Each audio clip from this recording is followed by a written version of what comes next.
Hey, what is happening, you dizzy do-piter? All right, we got some new cards revealed. These are the, I don't know what they call trainer cards. Every time I call them trainer cards on the podcast, Chip has no idea what I'm saying. The trainer set is what I say. I'm not talking about trainer cards, but they're cards that have a trainer on them. I call them trainer cards. I feel like that makes sense. These are trainers, right? N's a trainer. What is it? We have Lillie's Pokemon as well. Trainers, they're called trainer cards, right? Am I wrong? Maybe I'm wrong. All right, let's get into it. First up, we have the Darumaka, and there's not much to say here, except it has 80 HP. And I guess the first thing we should talk about for the Ends Pokemon is Ends Zoroark. I've talked about this before. I think, well, we've known about it for a little while. It is a Stage 1 EX Pokemon, 280 HP. It's got the trade ability, discard a card, draw 2 cards, and then Night Joker as the attack. For 2 Dark Energy, choose one of your benched Ends Pokemon's attacks and use it as this attack. So you can copy all your Ends Pokemon's attacks. And we'll talk about those in a second. Although I think a big deal of a card that got revealed here. Now, Dark Patch is rotating when this set comes out. When the Trainer set comes out, Battle Partner set comes out. This will be in the end of March. We'll be getting these cards. In Japan, they actually get these in January. Like a month from now, Japan is getting these cards. We don't get them for 2 months after Japan gets them, which is just, that's really cool. I really like that whole process. The release schedule is really dope. It's really cool to see Japan get to play with all the new cards months before we do. Big fan of that. Big fan of that personally. Weak to Grass. Dark Patch does rotate when this card drops. Also, rotation in Japan will be happening in January. Our rotation happens end of March when we get these cards. It's just whenever the set comes out for you, rotation comes with that. Dark Patch rotates. It takes 2 basic Dark Energy to attack with Ends Zoroark, but we get Ends PP up. That's no way that's going to be the name of the card when it comes out, right? No shot. Attach 1 basic energy from your discard pile to one of your benched Ends Pokemon. So that is going to be the energy acceleration for our Ends Zoroark's trade. Discard your Dark Energy, use the item card, accelerate the energy to the Ends Zoroark, and then we get to copy all of the Ends Pokemon's attacks, which there's a couple more revealed besides just the Reshiram. Take a look at the Zorua real fast. That was also revealed. It's got that scratch for 20, which is always solid, and it does have 70 HP. Buddy Poffin can find the Zorua. However, it will not be able to find our Reshiram, and I don't really know how good the Reshiram is going to be. It's probably better for its first attack here, that powerful Rage. It does 20 damage for each damage counter on this Pokemon, and Zoroark does have, 280 HP, so it's a pretty tanky Pokemon. So the Reshiram probably going to be able to use that powerful Rage. Also, the Flame attack isn't too bad either. 170 is not bad. It's just not great. Of course, it does cost 4 energy on the Reshiram. It'll only cost the 2 Dark Energy on our Ends Zoroark to use that 4 energy attack. And then the new cards that were revealed, there's the Darumaka. Unfortunately, has that 80 HP. You can't Buddy Poffin for that. But we do get the Ends Darmanitan, which has a pretty powerful second attack here. The first attack is kind of mid for 2 colorless energy, 30 damage for each energy card in your opponent's discard pile. I'm sure there's like some decks this would line up really well into. I mean, you think about decks like Raging Bolt and you're like, oh, wait, that's pretty good against that. But I feel like it's not that good and would probably be able to be mitigated. There's probably some other decks that'll pop up where it might be really, really powerful though. So the backdraft, I wouldn't write it off quite yet, but the Blaze Ball Cannon is the big deal here on the Darmanitan, I feel like. For 2 fire and a colorless, but it'll just cost, once again, 2 dark energy for our Zoroark. Discard all energy from this Pokemon. This attack also does 90 damage to one of your opponent's benched Pokemon. So 90 to the active and 90 to a bench. Remember, Manaphy does rotate with rotation. Now, last time rotation happened and we lost our bench barrier Pokemon, they gave us another bench barrier Pokemon. Not for us, but in Japan. Immediately when Mew rotated, they got Manaphy. For us, we had a period of time where we didn't have Manaphy yet, but our rotation happened. It was weird. But basically, we were supposed to have a bench barrier Pokemon, and we didn't, whereas in Japan, they did. This one will be interesting. Who knows if we'll have a bench barrier Pokemon? When these cards come out, there could be a bench barrier Pokemon in this set, like a Manaphy, like a Mew we've had in the past. But this attack still seems pretty good, nonetheless, even if there is one to have as a potential option, as long as Backdraft is also decent. I'm going to go ahead and make a prediction that we're not going to have a bench barrier Pokemon, but I guess we'll have to wait and see. They might not give us any more Radiant Greninja, Urshifu VMAX style attacks as long as we don't have bench barrier in the format, because this one's a little bit more limited, right? You have to do 90, unlike Radiant Greninja, which could pick 2 Pokemon off the bench.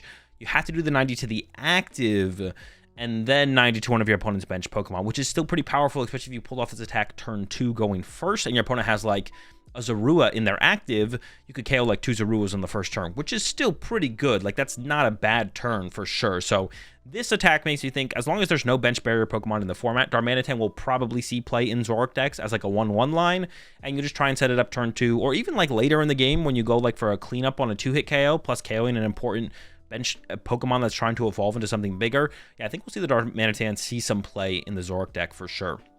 Okay, so that's all of the end stuff. Oh, wait, no, there's one more. Ends Sigilyph here with the Victory Sigil.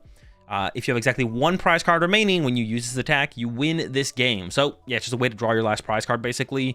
We've seen attacks like this in the past, like on Unknown V, I want to say, and they've never been that powerful, and I don't think this is anything super new and special. It's pretty easy to draw your final prize card by going boss up some liability off the bench and knock it out. So this isn't like anything too crazy. For some certain matchups, though, it could be a potential inclusion in the deck where you do just struggle to get that final prize card. But I don't see this being played, to be honest. You'd probably always rather just play more Boss's Orders, because not only are Boss's Orders good at the end of the game to win the game, but they're also good at the beginning of the game, in the middle of the game, and the end of the game. They're always good. They're always good. It's always good to have Boss's Orders, and it's pretty easy to draw your last 2 prize cards instead of your last 1 prize card. And a lot of the way prize trades break down, that's usually what you're looking for, is drawing your last 2 prize cards. Now, the one way I could see this scene play would be in some kind of Dusknoir deck where you're spending your turn using a supporter to help set up a bunch of Dusknoirs, or to get through your deck with like a research to set up Dusknoirs, and then you can't really play boss for turn, but you could attack with Sigilyph here. Did they call it Sigilyph? Sigilyph? What? How do you pronounce it? Whatever it is. Victory Sigil. Maybe I said Sigil. Knockout. Sigilyph. Well, if this is Sigil, Victory Sigil, then it should be Sigilyph, right? Not Sigilyph. Victory. All right, Sigilyph. All right. That's all the ends Pokemon. Up next, we got the Iono's Pokemon here. And these are all new reveals here. Got the Tadbulb. It's got the 60 HP. And now this is a big one. We got the Bellibolt EX. There's a bunch of other Bellibolts in the format. None of them are very good. Also, another thing I'd point out is this evolves from Iono's Tadbulb. Same thing with like the Darmanitan and the Zoroark. They have to evolve from N's Pokemon. So this has to evolve from N's Zorua. It can't just evolve from a Zorua. I'm sure everyone else knew that, and I'm just pointing it out for nobody. But just in case you didn't know, now you know. Its ability is insanely powerful on a stage 1 Pokemon, but it is limited to Iono's Pokemon. As often as you like during your turn, you may attach a basic lightning energy card from your hand to one of your Iono's Pokemon. That's insane. So basically, whenever people see abilities like this, they always call them Rain Dance abilities, because Blastoise back in the day was the first Pokemon in the PokemonTCG to have this type of ability. Accelerate a bunch of energy of a type from your hand to your Pokemon. And we have it here again on the Bellibolt, which is a stage 1. I don't think this ability has ever been on a stage 1 Pokemon that I can think of. Maybe with more restrictions than this if it was, but I don't think we've ever had this on a stage 1 Pokemon, despite the, like, there's the restrictions. It has to go to only Iono's Pokemon. But that's still pretty ridiculously strong. And its attack is not great. 230 damage for 4 energy. That's not super efficient. And then this Pokemon can't attack during your next turn. It's not the heaviest hitter. Like, this Bellibolt's not really quite getting it done for sure. So I don't know. I feel like we're missing some kind of attacker for this deck, because the draw engine gets covered by the Watchroll and Kilowattrel here. Watchroll 6 HP can be Buddy Poffin 4, and then the Iono's Kilowattrel. That flash draw, you may discard a lightning energy card from this Pokemon in order to use the ability once during your turn. You may draw until you have 6 cards in your hand. That is an insanely powerful ability. You do have to discard the lightning energy, but obviously we're going to be getting those extra lightning energy into play through the Electro Streamer from the Bellibolt's ability, so that's no problem to get the extra energy in play. And then we use Kilowattrel, we draw a bunch of cards. Like turn 2 in my head, I was thinking we could play like a 4/4 Bellibolt, 4/4 Kilowattrel, bunch of energy, accelerate a bunch of energy into play. You can chain Kilowattrels, turn 1 double Buddy Poffin for like 3 Wattrel, and then it's like use 1 Kilowattrel, find the next one, use Bellibolt, get energy on the next one, repeat, just draw a bunch of cards. But like once again, the attack 230. It's like okay. It's like, oh, it's not enough though. I feel like we need some other attacker in this deck, and that might still be yet to be revealed. There might be, obviously, when you look at these builds so far, and we get to the Lillie's Pokemon, you'll see kind of the same thing. It is kind of like forced archetypes around the trainer's Pokemon, which is fine, of course. So we'll wait and see if we get some kind of Iono's something, some basic Pokemon that can like hit really hard, or maybe if they just print a lightning Pokemon that hits really hard, it might not be Ionos, but we could play like Energy Switch, and if it has like a 2 energy cost to then do a lot of damage for energy in play, something like a Chien-Pao style attack for lightning.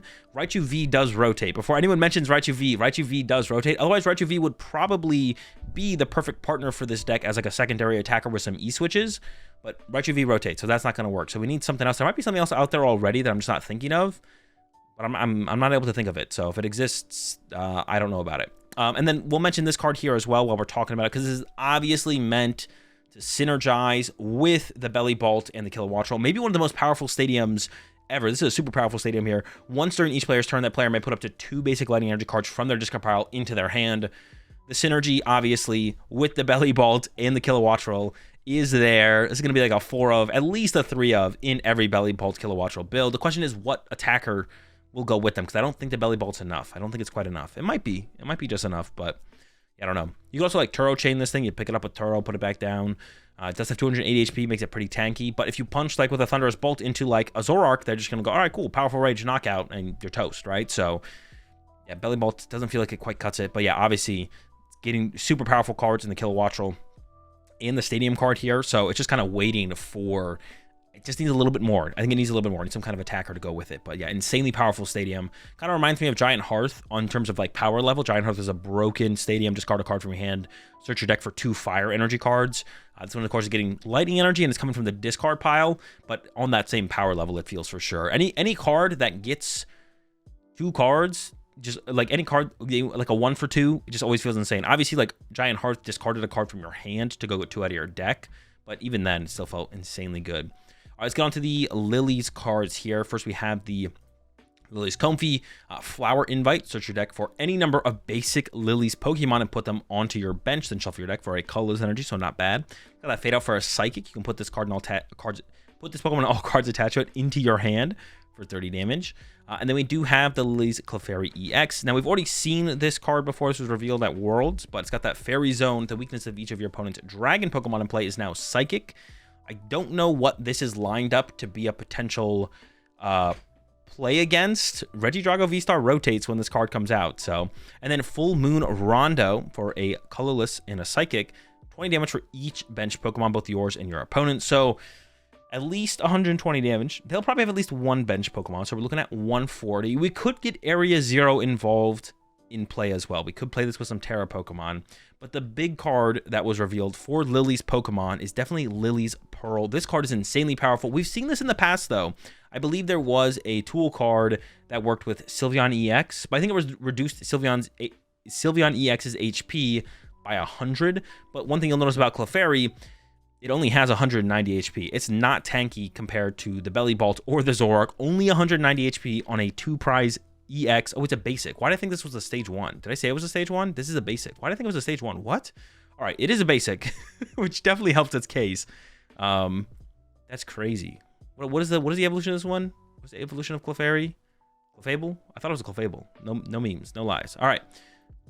Pearl, though, if it's attached to a Lillie's Pokemon, it is knocked out by damage from an attack from your opponent's Pokemon. That player takes 1 fewer prize card. So that's huge. You might notice as well, this is not like an A-Spec or anything like that. You can play 4 of these. So each of your Lillie's Clefairy could have a Lillie's Pearl, and then your opponent only gets 1 prize card per Lillie's Clefairy. So yeah, I think you could run this with Area 0 for sure.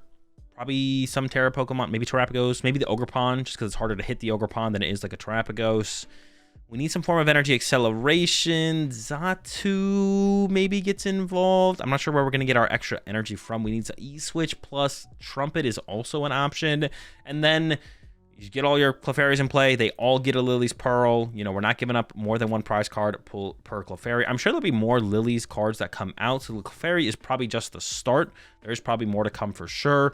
Probably for all of them, to be honest. There's probably going to be more Ends cards, Lillies, and Ionos. And it might not all be in this set. They might come in later sets as well. So we'll have to see what else comes out. I definitely expect there to be more Ends cards in later set that are really powerful and like add to the Zoroark's power. That wouldn't surprise me at all. But yeah, that's all the new trainer cards that got revealed. Let me know what you think about them in the comment section down below. Is there anything I missed as far as potential combos go? Comment section. See y'all in the next one. Peace. Peace.